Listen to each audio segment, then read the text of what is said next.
আমরা বলেছিলাম বাধা দিলে বাঁধবে লড়াই, এই লড়াইয়ে জিততে হবে। আপনারা দেখেছেন জাতীয় নাগরিক পার্টির সম্মানিত বিপ্লবী মুখ্য সমন্বয়ক নাসিরউদ্দিন পাটোয়ারি কক্সবাজারে সত্য উন্মোচন করেছে।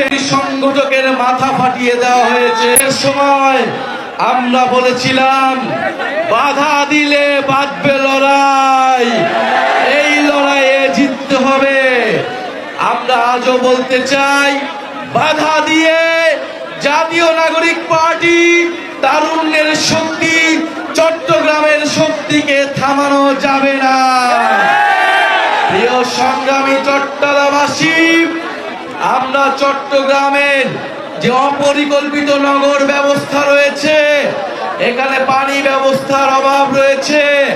জাতীয় নাগরিক পার্টি চট্টগ্রামের সমস্যার সমাধান করতে চায়। চট্টগ্রামকে নতুন অর্থনৈতিক জোন হিসেবে আমাদের গড়ে তুলতে হবে। আমাদের সমুদ্র শক্তিকে বিজয় করতে হলে, আমাদের নৌ শক্তিকে শক্তিশালী করতে হলে এই চট্টগ্রামকে আমাদের শক্তিশালী করতে হবে। জাতীয় নাগরিক পার্টি এই চট্টগ্রামকে শক্তিশালী করবে।